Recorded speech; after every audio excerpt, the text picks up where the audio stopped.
Mm. I also like how the Patreon feels different. It's this weird way, tactile way. Like you can touch it as like this. Oh, shit, I got Yeah. Oh, yeah. We'll roll a few minutes. All right. We just wrapped up with Ping Trip. Welcome back to the Ami's House Patreon. That was interesting. You never know, especially with personas and people, like what they're going to be like. What'd you think? First impression. I felt like we, chat roulette, where you just end up talking to like a random person somewhere in the world. Yeah. I felt like we just chat roulette a guy in San Antonio. Yeah. It's like, oh, you're different than us. Yes, very much so. Reminded me when I was like a college freshman at Berklee College of Music, meeting like, just be careful when you lean, because sometimes in the Patreon you're out of focus when it happens. It gets blurry. When I went to college for the first time in the dorms, meeting like non-Jews, not from my world. I remember being like even the like temperament and style and pace, people from the South, people from the West. I would like make a dirty joke, be like, "What are you doing, man? What does that mean?" Like it just was like, oh, this is like just different. That's how I felt with people from Maryland. When you got there, just like different pace, different way of talking and interacting. But very sweet guy, really interesting guy. It's cool to see that like you never know where the art is coming from, right? The source of it, and he's like in the bunker, like preparing for the revolution in San Antonio, Texas. It was very, and it was interesting to get to know the person behind such incredible art. I actually think he's really brilliant. Yeah. But it's I wonder if this is how it's like to talk to like a lot of brilliant people. Like he seemed pretty, to me, unaware of like what makes his own stuff so special. You think so? I mean, he wasn't, maybe he just didn't feel like talking about it or acknowledging it or thinking about it too deeply because it ruins it. But yeah, I don't know. Yeah, he didn't seem to want to go as deep into the like social dynamic stuff that I think is like the superpower of his stuff. As I wanted to. Maybe he just didn't feel like talking. No, I think it's part of it is what he explained was like it takes a lot of work, and if you're not obsessed with that kind of work and that kind of thing, you can be proud of it. But like if it becomes a thing you're demanded to do, it can be a little bit annoying. No, I don't mean like. I mean like I think the edits that he does are funny, but the reason they're funny is because the edits nail the dynamic between Rogan and his guest. Right.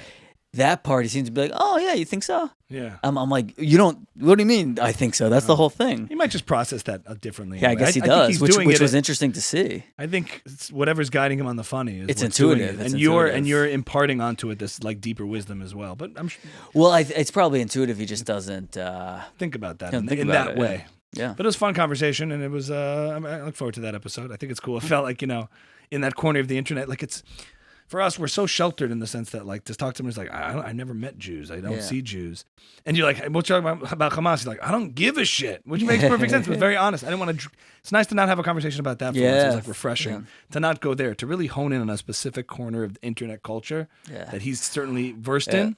I thought it was fun. I'm glad we got the interview because I'm curious to know who he is. Now we know a little bit. Speaking of Hamas, though, we're recording this the day after last night. Ismail Haniyeh was bombed in Tehran, and the second in command of Hezbollah was bombed in Beirut.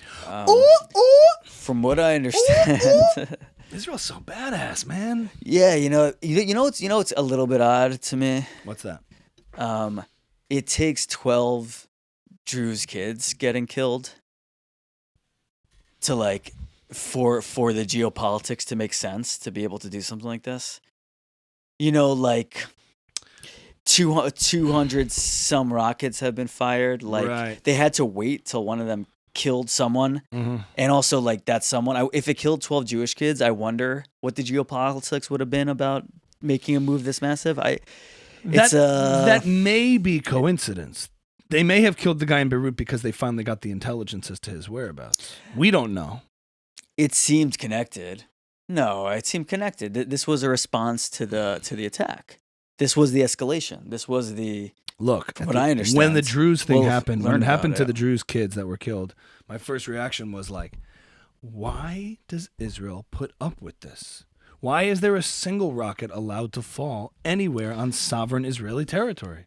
And it pisses me off that Israel just tolerates it until it reaches a threshold. We know the answer, though. It's because they weren't Jews? No, because they're getting pressure from the U.S. not to escalate the war.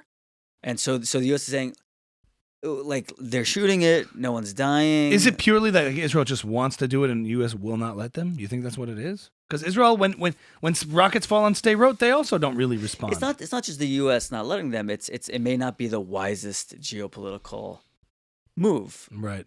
And they're aware of that. Well, it could be that if it leads to escalation, the United States supports it so long as the narrative supports it and justifies it. So when 12 non-Jews are killed in Israel, now the U.S. can get behind it. And if Iran responds, then we're seen. I hope we enter a new age where just threatening one Israeli is enough to be like, mess around and it's hard not to think that way and be cynical, is to say, is this what it takes? It has to be, in other words, in order to get, but like world opinion is sort of apathetic. They don't say anything about the 12 Jewish kids that were killed. They didn't say anything about it. But it left open a door. I don't know. This is the way I felt. It left open a door for Israel to go, okay, now we respond. Right. And we're not just responding for these 12 Jewish kids. We're responding for the last 9 months of rocket fire in our entire north being, and like that's the scale of attack we're gonna. And that's just the sad reality of things. But when you're operating politically and geopolitically, you're dealing with reality. And we sit here saying you should have just done this months ago. And it's easy for us to say that, but the calculus is always much deeper and more complicated. And we're not military tacticians, so the fact that world opinion has to be quiet right now, who wants to criticize Israel but can't say a damn thing, might unfortunately be the cost of doing business. Like, I don't know. I wish it wasn't the case. I wish the world were outraged enough and justified enough to say Israel should respond when a single rocket fire. You're right. The whole north has been on fire for months. I know. And Israel can't respond to that. Right. Something is but interesting. It's so, I hear you. It's disturbing. So Trump dying, Trump missing, the bullet missing Trump. Yeah. A lot of reactions were like, oh, God didn't want Trump to die. Yeah.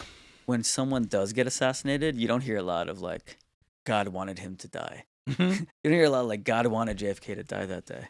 Yeah, or of like, course. God wanted Ismail Haniyeh. That's why I don't really buy the whole divine intervention like argument so much. That's what Michael Shermer said. Did God want Corey to die, the guy who was killed? No one's. How about just someone that? said that?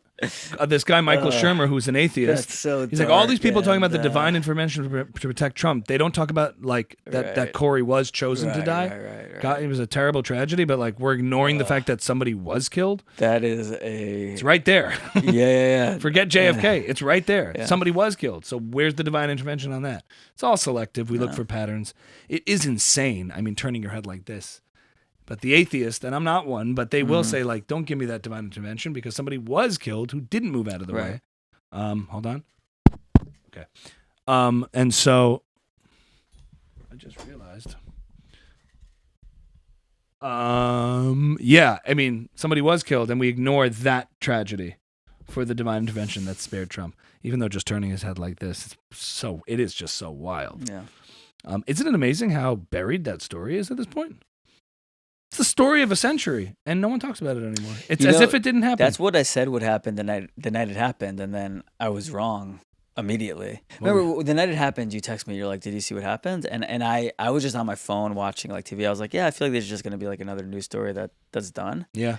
Which wasn't the case for like 2 weeks, but now it does kind of feel like something happened. And well, you're saying it feels like a bigger deal or less of a big deal? Feels like less of a big deal than it should be. That was my original intuition about it. And then I was like, oh, I was way off about that. But and then it did become that. I might have been more on the point about that. It became that very quickly, but that's also because Biden dropped out. He eclipsed that story. We just had so many. It's overload. The debate, the assassination. How long has this year felt? Insane. My God. It's been the most eventful year of our lives in some ways. It's insane. We need a break. And to do what? Where do we go back to? If Trump becomes president again, things sort of revert. Like the same ugliness boils over if Kamala becomes the president, which means like everyone's going to be just angry and bitter. If Trump does, at least I feel like the right side of the aisle cools down.